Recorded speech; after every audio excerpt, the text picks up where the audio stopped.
KCAU 9 Sports. What's poppin', Siouxland? Welcome back to sports. The GPAC race continues to heat up in the month of November as many teams look to continue its conference chase, including number 24 Northwestern. They're headed on to the road to Midland. Red Raiders are 16-3 all-time against the Warriors on the road, and WC looks to build its win streak to 3 games. Orange City Crew marching down the field. Kobe Duncan connects with Tanner Schouten on the slant route. Schouten splits the defense. He's gone for 34-yard catch and run. Red Raiders strike first. To the fourth quarter, Midland leads 14-10. Duncan finds Sam Romerde. Ball pops out, but it's called a touchdown. Midland forces OT. Northwestern knocks on the door. Great awareness from Duncan. Buys time and finds Carson Ness for the score. Red Raiders clutch up with a 23-17 overtime win. Now for some more local scores from today's game, starting with the GPAC. Number 10 Morningside beat Doane 42-0, and Briarcliff fell to Concordia 34-17. And the team everyone in the GPAC is chasing heading into the day 6, Dordt defenders remain unbeaten with a 31-26 win at Hastings. Elsewhere, Buena Vista fell to Central 52-27, while Wayne State shut out Concordia State St. Paul 34-0. Coming off a winless October, the Iowa State Cyclones are on the heels of its first 3-game losing streak since 2022, hoping to get back in the win column on the first day of November in Ames against Arizona State. This one is a rematch of last season's Big 12 championship game and first ever regular season meeting between the Cyclones and Sun Devils. ISU calling on special teams to break open the score. Kyle Conradi chips in 30-yard field goal, take a 3-0 lead. Sun Devils come right back 5 minutes later. Jesus Gomez from 35 yards out the uprights. And into the second quarter, red zone possession for the Cyclones. Rocco Besch scrambles, runs it in from 7 yards out. First touchdown of the game goes to ISU. Sun Devils stepping up. Former Huskers quarterback Jeff Sims scores in the 8-yard run. Sims put up an ASU QB record 228 rushing yards, leading the Sun Devils to a 24-19 win over ISU. In Lincoln, Nebraska, football remains in the hunt for its first ranked win since 2016. Number 23 USC is on the sidelines tonight. Trojans are up 5-0-1 all-time against Nebraska. Huskers in their slick blackout uniforms for the program's first ever sanctioned blackout game. In case you didn't know that. Home team would get on the board first, though, after Dylan Raiola would find Dane Key 15 yards out in the end zone. Huskers 7, Trojans zippo. Later, Emmett Johnson would get his share of 6, popping one into the end zone from 10 yards out. However, the Huskers would only score 3 in the second half and allow the Trojans to come back and win 21-17. South Dakota continues its run of ranked opponents. Their second of 4 to end the season is number 10 North Dakota. First quarter after the Yotes were stopped at the goal line, special teams comes up huge. Jaden Brown blocks the punt out of the back of the end zone, so safety for the game's first points. Ensuing kick, Braden White fields it at the 11. He finds plenty of room in front of him. He takes it 66 yards all the way to the 23 for a great field position for South Dakota. And then first play of the second quarter, Coyotes at the 1. It's going to be, guess who? Our best guy probably. LJ Phillips Jr. pushes it across the goal line for the touchdown. Coyotes upset North Dakota 26-21. A few of our local teams will also be taking the trip to Class C2 in high school volleyball. Valentine fell to number 2 GACCC. Number 1 Why Not beat Paxton 3-0 in the District 2 D2 district final. And then over in Laurel, LCC would hold off Stanton in an absolute dogfight that I actually had the pleasure of going to. That would go back and forth to a 5th set, punching their ticket to state. Full list of our scores is on our website, SiouxlandProud.com. Now to college volleyball, number 3 Northwestern puts its undefeated GPAC record on the line in Sioux City against Morningside. Red Raiders rolling off in an early. Maggie Bloom on the serve, sneaks inside the back corner for the ace. NWC begins the match on a 7-1 run. Home team quiets the storm. Malia Fitchell drops the hammer. Red Raiders win the first set 28-26, sweeping Morningside actually 3-0. In Brookings, South Dakota, volleyball looks to knock off Summit League unbeaten South Dakota State on the road. The first set was won by the Coyotes with a little help from Ava Ball here, tapping it over for the score. Later, Coyotes looking to set things up, and Samantha Laird would lay the hammer down as well on the spike, but their efforts were not enough. This would go to a 5th set where the Jackrabbits would thump the Coyotes 3-2. Sports. What's poppin', Siouxland? Welcome back to sports. Some exciting news for Hawkeye fans. Big Noon Kickoff will be hosted in Iowa City this week. You can catch Big Noon Kickoff team on Saturday starting at 9 a.m. ahead of the Big Ten matchup between the number 6 Oregon Ducks and Iowa. Location for the set will be announced later this week. Both teams coming off a bye, but the Hawkeyes looking to extend a 3-game win streak. That game kicks off at 2:30 p.m. It's been a heartbreaking weekend for the Huskers, though. Not only did they fall to USC, but they lost QB Dylan Raiola in the process. Sophomore had to be assisted off the field after taking a sack early in the third quarter. Head coach Matt Rule decided to sit him due to his injury status, and now ESPN has reported Raiola will miss the rest of the season due to a broken right fibula. Moving forward, it will be true freshman TJ Lateef stepping under center to lead the Huskers offense. All right, on the professional side of football, we had some exciting NFL games today. Probably the most exciting was the Bears and Bengals. Bears on the 2-game win streak, Cincy finding some hope finally with Flacco under center. Bengals would strike first, but the Bears would answer back with a little bit of Ben Johnson genius putting the ball in DJ Moore's hands. He's going to somehow pass the quarterback, Caleb Williams, in the end zone, tie game at 7. Later in the third, Williams would hit first-round pick Colston Loveland for the lead, but this wouldn't be the last time these two connect. This game would be neck and neck until the end. Down 1 with under 30 seconds left. Williams would hit the tight end again over the middle, and he'd break the first tackle and take it all the way to the house to help the Bears pass the Bengals 47-42. I'm thinking, I got a pretty good chance getting this ball. Caleb, delivered it right on the money, right in my chest, and then it happened to kind of spin around. I was like, man, I'm still up, so may as well go try to score this thing. Colston made a great play. O-line blocked well. Threw a solid ball to Colston. He made a great play for us, bouncing off a few tackles and taking it the distance. And so, in that moment, it's like Steph Curry with Steve Kerr, where it's like, oh no, yes. Down in Houston, the Broncos took a little bit to get moving, but finally found the end zone late in the second with help from Cortland Sutton. They take the lead 7-6. Later in the second half, though, Texans hold the lead, but Bo Nix would find R.J. Harvey for the touchdown to cut into that lead. Then they would convert the 2-point conversion as well to tie the game. Broncos would have the ball last, though, and nail a walk-off field goal, take the 18-15 win in Houston. Meanwhile, in Detroit, the Lions host NFC North rival Vikings. And ladies and gentlemen, J.J. McCarthy is back. Tie ball game. Late in the first, McCarthy would roll to his right and find T.J. Hawkinson all alone in the middle of the end zone, take the lead. Later in the third, nearly backed into their own end zone, it's the Lions, and they would give it to David Montgomery, who'd go around the outside, but he'd lose the ball. Vikings recover with Harrison Smith on the fumble, and they would cash in with the McCarthy touchdown on the ensuing drive. Lions cut into the deficit, but not by enough. Vikings leave Detroit with a 27-24 victory. Finally, in Green Bay, low-scoring affair. Packers not allowing Carolina to score a touchdown until the second quarter. Xavier McKinney there on the interception. But they wouldn't score themselves until the fourth quarter with Josh Jacobs at the goal line up the middle. But it wasn't enough. Carolina leaves Green Bay in a 16-13 victory.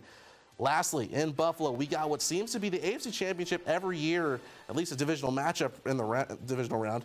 Chiefs and Bills. Chiefs scoreless until the start of the second quarter. Rashee Rice would get the Wildcat snap and power his way into the end zone, tie the game at 7.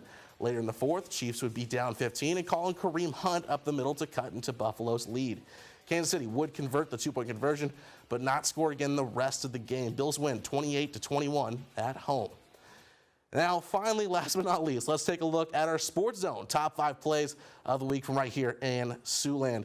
Another great week here in the Sioux City sports. But let's start with our number 5. Number 5 is out at West Sioux, where our reigning player of the week, Braylon Lopez, would almost recreate a play from his performance the week before, taking this screen pass all the way to the house for a 70-yard touchdown. Number 4 takes us to Marcus, where MMCRU's Eli Harpino would reverse field, scramble to the right, launch one off the back foot from the logo, all the way down to the end zone for a touchdown pass that nearly had 50 yards of airtime. Number 3, we got a little bit of district title volleyball between Hinton and Emmitsburg. It's match point. Hinton going right to left. Teeing up Adeline Ortegren, freshman, calls game. Hinton leads. Heads back to state with a 3-0 sweep. On number 2, we head to the Dakota Dome, where the Coyotes host North Dakota. Coming up big is Jaden Brown as he blocks the punt out of the back of the end zone for a safety and the first points of the game. Special teams, special plays, special players. But our number one play of the week has to go to the Briarcliff volleyball team. Keeping this ball in play, starts clean, gets a little chaotic in front of the net here before Tamika Eastman finds the gap, put that ball away, and that will do it for our top 5 plays of the week. And state tournament volleyball started today, and we have a few Siouxland schools in the mix. Let's start with SBL taking on Clear Creek Amana. Warriors were the 8th seed last year and upset number 1 Xavier. Can they do it again against Clear Lake? Already down 2-0, the Warriors would pick up the call, make a mark after a spike, gets away from the Clippers here. Big play to get them on the board. Later in the first set, Warriors looking to stay alive. Will go back and forth near the net. Ball gets out of the way of the Clippers' return. Point SBL. However, their efforts would be no match. Clear Lake would end SBL season beating the Warriors 3-0. On court 2, we have number 2 Sioux Center taking on number 7 Marion. Big spike here. Too much to handle for the Wolves early on in the first set. Later on, tight game. Wolves trying to keep it going, but she's going to actually miss the spike. Not sure how she did that. Warriors take the first set. Now this one is still going, and at last check, Warriors just took the third set and look to end the match in the fourth, already up 2-1. Big news out of Spirit Lake. Head football coach Josh Beloy stepping down after 18 years with the Indians. Coach Beloy took over the struggling program in 2008 and reshaped it to be one of the strongest eras in the school's history. Under Beloit, the Indians went 138-56, won 9 district championships, made 14 playoff appearances, where his guys went 2-2 in state championships. Coach Beloit also has been honored as 2-time Iowa 2A Coach of the Year, has earned Regional Coach of the Year 5 times, as well as been dubbed the Northwestern Alumni Coach of the Year twice. Congratulations, Coach, on your retirement. Now, a big announcement was made at the Tyson Event Center early today when the National Association of Intercollegiate Athletics announced a contract extension to continue to host the Women's Basketball National Championship in Sioux City through 2029. The tournament attracts over 500 student athletes to Sioux City, helping contribute around $3 to $4 million in economic impact. VP of Championships Austin Bennett says it's an annual event many return to year after year.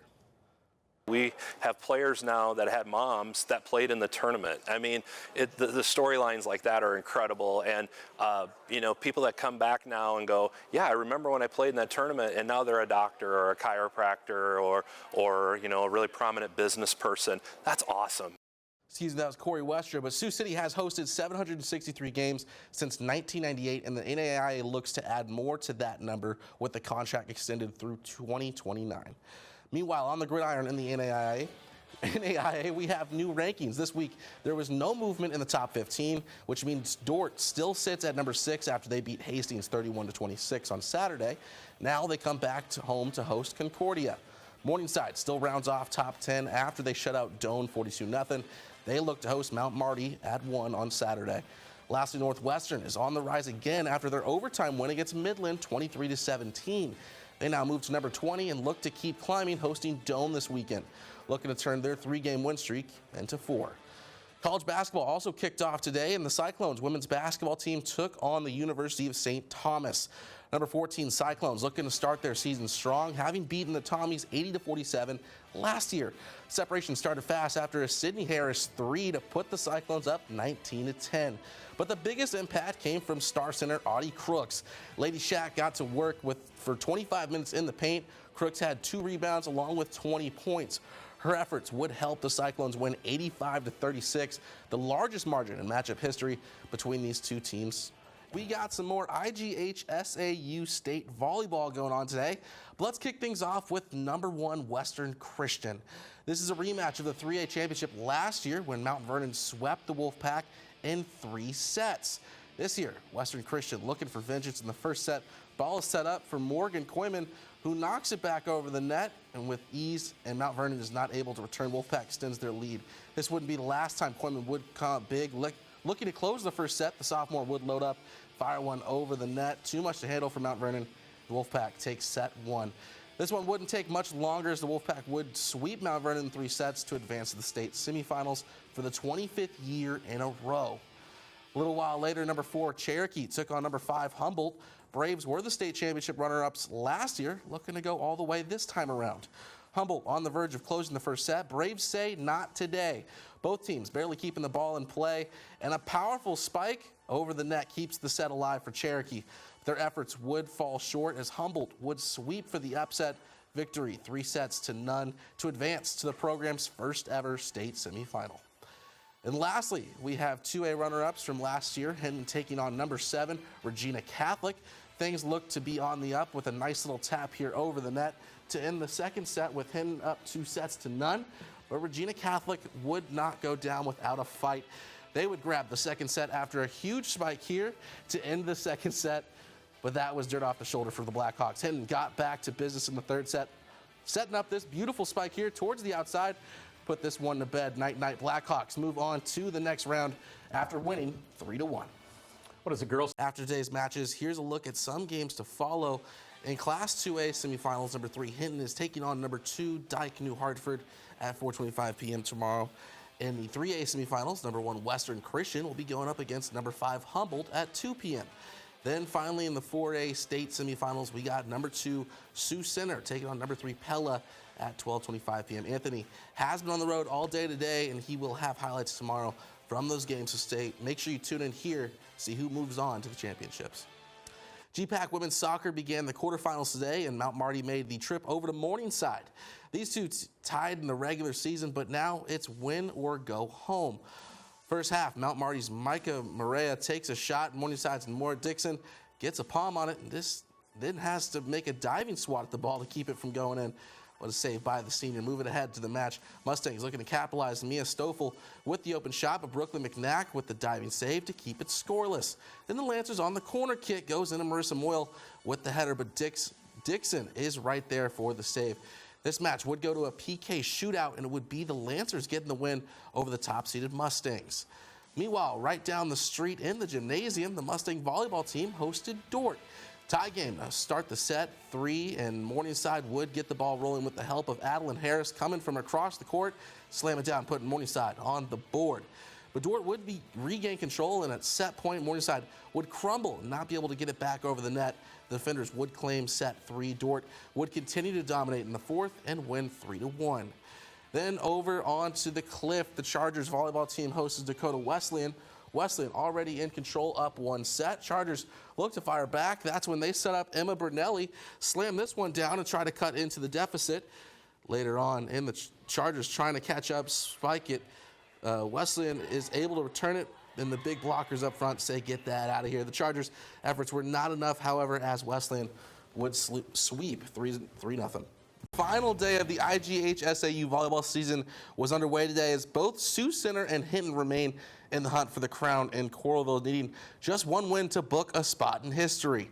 Starting off in 4A, Sioux Center is a win away from the program's first state title. North Scott is coming off an upset of the number 1 seed in the semis. Warriors lead in set 1. Sioux Center gets a piece of this one on the net, loading up for the kill. Courtney Schmidt there on the finish. Warriors claim set 1, 25-23. But Sioux Center battling from behind in the second set. Great dig from the Lady Lancers. Avery Bicker is there for the 2-hand slam. North Scott evens the match with the set 2 win. North Scott again takes the set 3 win. Last chance for Sioux Center. Mackenzie Moeller with the hammer. North Scott defeats Sioux Center 3-1, claiming the program's second title in the last 3 years. Be able to see all of us get this opportunity, not just the girls that play, but also the girls that push us every single day in practice. It's really cool. I just am so thankful that I get to coach these kids. I don't want any other kids. I love these kids, and I just am really proud of their efforts. And they come into practice every day and work their tails off to be better and be better for the person next to them, whether they're the starter or a person that never gets on the court. They work hard every day because they care about each other, and I feel like that's really special. In 2A, the Hinton Blackhawks are 1 win away from the program's first state title. In their way, top-seeded and defending state champ Denver. Blackhawks deliver the first blow. Bailey Bove with the big spike. Creighton commit, fueling Hinton early. Cyclones come away with the set 1, 25-22. Hinton Denver going back and forth in the second. Carolyn Carvana with the two-hand slam ties the frame at 25-25. Blackhawks with momentum. Big kill from Bove. Hinton evens this match 1-1, 28-26 win. Keeping its foot on the gas, Hinton 3 wonderful recovery by the Blackhawks. Addie Ortegren lands the point. Blackhawks go up 2-1. Cyclones force a 5th set. and Denver won't be denied. Denver defends its 2A title in a 3-2 win over Hinton. I'm really proud. It was our goal the entire year to make it to that championship, so I'm proud of all the hard work we put in to get there, and we battled that game. All I wanted to do this year was to just have fun with the girls and make my community and my school and my teammates proud. So we don't quit. We don't shut down easy. All season has been 3-0 sweeps. So like I said yesterday, we've learned as we've gone on in this tournament how to be pushed and how to get better and how to overcome. So for the girls to fight 5 sets against a really talented team, I was very proud of them for that. Even more local action caps off the quarterfinal round of the NSAA State Volleyball Tournament as Laurel Concord Coleridge hits the court against fellow Siouxland squad Norfolk Catholic in the Class C2 bracket. One of 2 all-local matchups in the Class C2 bracket. Winner faces Oakland Craig. Close one towards the end of set 1, and as the Bears return, a nice little dump off here puts it to rest, and LCC marks the board first. Second set would belong to the Knights. After this LCC serve didn't have enough juice to get over the net. These 2 teams duked it out for another 2 sets, and this one actually just concluded while we were live. LCC would go on a 4-point scoring run in the 4th to upset Norfolk Catholic 3-1. A little earlier today, number 2 Guardian Angels Central Catholic took on number 7 Oakland Craig. GACC began the first set on a 7-point run to establish their presence on the court, and they would continue to pile on points, somehow earning this set point here after a little change up from the ref's decision to give GACC the first set. This would be their only win of the match as Oakland Craig would sweep them the next 3 sets, upsetting the number 2 team.